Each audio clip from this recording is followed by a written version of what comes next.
Oi, meu nome é Ana Clara, sou do primeiro ano D do SESI Macaé e hoje eu vou fazer uma análise do livro Alto da Barca do Inferno. Então, vamos lá. Essa obra ela foi escrita por Gil Vicente no século XV, no final da Idade Média e no início da Idade Renascentista. E essa obra ela critica a sociedade atual daquela época e retrata também uma crítica da sociedade em que vivemos. Então, esse livro conta no cenário de uma espécie de um porto, onde tem duas barcas, a barca do inferno, que era comandada pelo diabo, né, e seu companheiro, e a barca do paraíso, que era comandada pelo anjo. E ambos eles aguardam os mortos, que eles vão decidir que caminho eles vão. Enfim, vamos lá. Gil Vicente, ele não poupou ninguém, nem os ricos, nem os pobres, nem os religiosos. Ele quer realmente criticar a sociedade, entendeu? Ele queria retratar como é que era. E ele criticou a hipocrisia dos ricos, a corrupção dos representantes de lei, a traição dos religiosos, enfim. Vou citar 4 personagens, 3 que foram para o inferno e um para o céu. Vou explicar um pouquinho do que eu achei. Então, o fidalgo, ele representava a nobreza naquela época. Ele vivia de luxúria, de tirania, então ele foi condenado ao inferno. O alzeneiro, que era um agiota, ele era um homem ganancioso e por isso que ele foi para o inferno. Também temos o sapateiro, que era um homem trabalhador, né, entre aspas, porque ele usava o trabalho dele para enganar as pessoas e roubar elas. Então, nem adianta, não tinha salvação. E o parvo, que era uma pessoa tola, inocente. E ela é uma pessoa que vivia de humildade, simplicidade. Então, ele foi pro céu. Cada sociedade daquela época, né, cada personagem, ele representava uma sociedade. O fidalgo, por exemplo, ele representava a nobreza, aqueles que viviam à custa dos outros.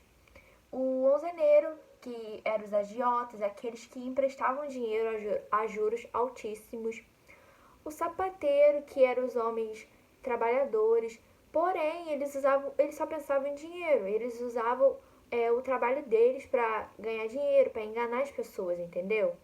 Então ele não teve salvação.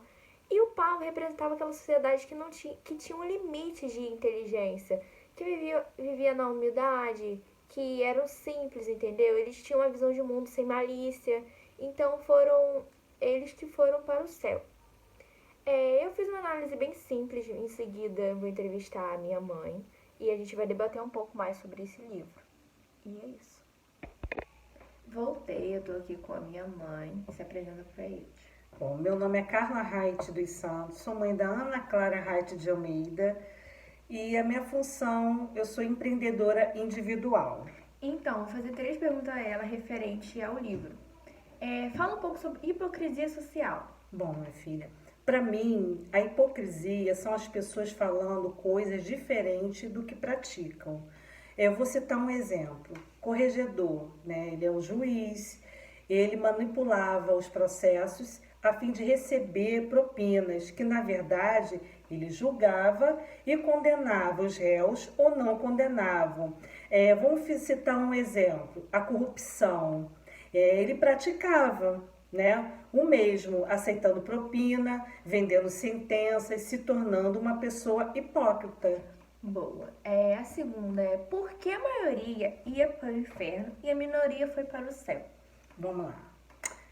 Porque a maioria praticava o bem por um lado e pelo outro não.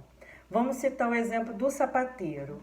Né? O sapateiro era um homem trabalhador, era praticante na igreja. Né? Por ele achar que praticava o bem, ele achava que ele iria para o céu. Mas na sua vida profissional, ele enganava, ele roubava seus próprios clientes.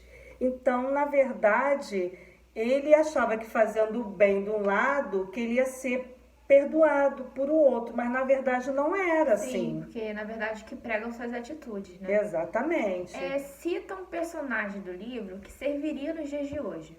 Bom, eu vou citar um personagem que é o corregedor, né? E o procurador.